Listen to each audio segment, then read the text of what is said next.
شروع اللہ کا نام لے کر جو بڑا مہربان اور نہایت رحم کرنے والا ہے۔ معزز ناظرین، السلام علیکم۔ ایک ایسی گنہگار اور جاہل قوم جنہوں نے ایسا کام کیا ہے اس دنیا میں جو ان سے پہلے کبھی کسی نے شروع نہیں کیا تھا۔ یہ قوم ایسا کون سا گناہ کرتی تھی جو انہیں اس دنیا سے سب سے گندی قوم کہا جاتا ہے، اور وہ گناہ کون سا تھا جس کی وجہ سے ان پر غضب آیا؟ آج کی اس ویڈیو میں تمام تر سوالات کے جوابات آپ کو مل جائیں گے، تو ویڈیو کو دیکھتے رہے آخر تک۔ معزز ناظرین، حضرت لوط علیہ السلام کی قوم دنیا کی وہ واحد قوم تھی جو بدترین گناہ یعنی فحاشی کرتی تھی۔ یہ لوگ اس قدر جاہل تھے کہ عورتوں کو چھوڑ کر مردوں کے ساتھ ہم بستری ہوا کرتے تھے، اور عورتوں کے بجائے مردوں سے اپنی خواہشات پوری کیا کرتے تھے۔ سدوم نام شہر میں رہنے والی یہ قوم حضرت لوط علیہ السلام کی امت تھی۔ حضرت لوط علیہ السلام اور کوئی نہیں بلکہ حضرت ابراہیم علیہ السلام کی بھتیجے تھے، اور آپ کو اللہ پاک نے شہر سدوم کی طرف نبی بنا کر بھیجا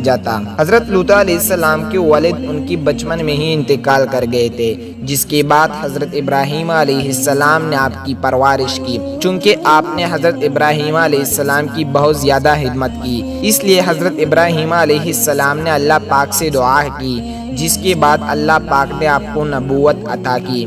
معزز دوستو، یہ تو آپ میں اکثر لوگ ہی جانتے ہوں گے کہ حضرت لوط علیہ السلام کی قوم ہم جن پرستی مگر وہ اس گناہ میں مبتلا کیسے ہوئے، اور کس چیز نے اس قوم کو اس گناہ پر اکسایا؟ روایات میں آتا ہے کہ یہ لوگ شہر سدوم میں رہتے تھے، جس پر اللہ پاک کا خاص کرام تھا، جہاں بہت ہی خوبصورت باغات اور ہر طرح سے لہلاتے کھیت موجود تھے۔ یعنی یہ علاقہ ہر لحاظ سے بہت اعلیٰ اور خوشحال تھا، اس لیے یہاں پر لوگ دوسرے علاقوں سے بھی چیزیں لینے دینے کی چکر میں آیا کرتے تھے۔ سدوم کے لوگوں کو یہ بات بالکل بھی اچھی نہیں لگی، کیونکہ ان کے خیال میں تھا کہ شہر سدوم کی ہر نعمت پر صرف انہی کا حق ہے۔ ایک دن ایسے ہی اس بات پر بحث کر رہے تھے کہ شیطان ایک بوڑھے آدمی کی روپ میں آیا اور کہنے لگا کہ اگر تم ان لوگوں سے یعنی باہر کے لوگوں سے چھٹکارا پانا چاہتے ہو تو تمہیں میری کہی ہوئی بات کو ماننا پڑے گی۔ وہ لوگ شیطان سے پوچھنے لگے کہ ٹھیک ہے، پھر تو ہمیں بتاؤ ہمیں کیا کرنا ہوگا؟ تو شیطان نے ان سے کہنے لگا کہ میں کل آ کر تم کو بتاؤں گا۔ اگلے دن شیطان نے ایک بہت ہی خوبصورت نوجوان لڑکی کے روپ میں وہاں پر آیا اور سب کو اپنی طرف مائل کرنے لگا۔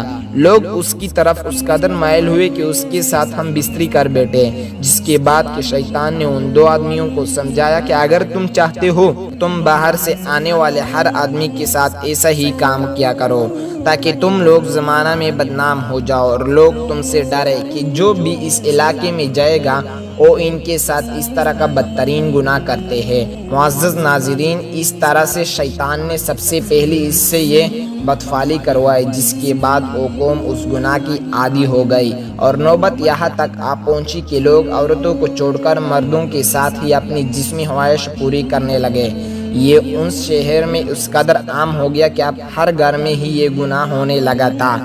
دوسری جانب حضرت لوط علیہ السلام کو اپنی قوم کی اس گناہ کا پتہ چلا تو بہت زیادہ پریشان ہوئے۔ اس کے بعد کہ انہوں نے اپنی قوم کو اللہ پاک کی غضب سے ڈرایا اور بہت بدفعالی سے منع فرمایا، جس طرح کہ اللہ پاک نے قرآن پاک میں فرمایا کہ اب او بے حیائی کرتے ہو جو تم سے پہلے کسی نے جہاں میں نہ کی، تم مردوں کے پاس شہوات سے جاتے ہو عورتوں کو چھوڑ کر، بلکہ تم حد سے گزرے ہوئے ہو۔ حضرت لوط علیہ السلام نے اپنے قوم کو کئی بار سمجھایا، مگر وہ لوگ اس گناہ سے باز نہ آنے کو تھے اور وہی بدفعالی کرتے رہے، جس کی وجہ سے ان پر غضب آنا تھا۔ حضرت لوط علیہ السلام ان کو منع کرنے سے وہ باز نہ آتے، بلکہ آگے سے لوط علیہ السلام کو ہی برا بلا کہتے، اور یہاں تک نوبت آ گئی کہ حضرت لوط علیہ السلام کی شہر سے باہر نکالنے کا کہنے لگے۔ اس طرح جب وہ قوم حضرت لوط علیہ السلام کی بات نہیں مان لی تھی اور لوط علیہ السلام کو دھمکی بھی دے رہی تھی کہ تم ہم پر وہی عذاب لاؤ جس سے ہم ڈراتے ہو، مگر ہم نہیں رکیں گے، جب وہ قوم بات سمجھنے کی قابل نہیں رہی، اس کے بعد اللہ پاک کے حکم سے حضرت جبرائیل علیہ السلام چند فرشتوں کے ساتھ خوبصورت لڑکوں کی شکل میں حضرت لوط علیہ السلام کے گھر آئے۔ حضرت لوط علیہ السلام ان کو دیکھ کر پریشان ہوئے کہ ان کے قوم پہلے اس گندہ ترین گناہ میں شامل ہے، تو کہیں وہ ان کے مہمانوں کو بھی کوئی نقصان نہ پہنچایا۔ لہٰذا لوط علیہ السلام کی بیوی جو کہ منافقت وہ چپکے سے شہر سدوم کے لوگوں کے پاس چلی گئی اور جا کر مہمانوں کے بارے میں بتانے لگی۔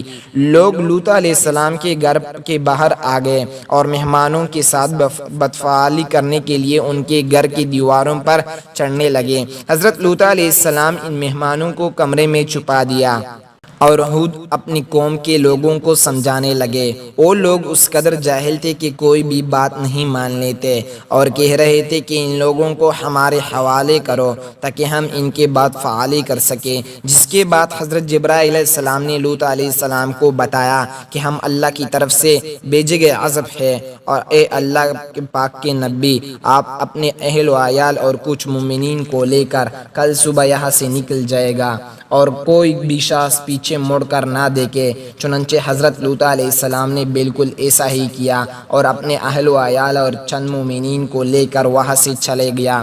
اس کے بعد حضرت جبرائیل علیہ السلام نے پنجویں بستی یوں کہ اپنے پیروں سے اٹھایا اور ان کو الٹ کر نیچے پھینک دیا، جس کے بعد اللہ پاک نے ان پر پتھر اور آگ کی برسات کی اور یوں بدکار اور بدفعالی کرنے والی قوم تباہ ہو گئی۔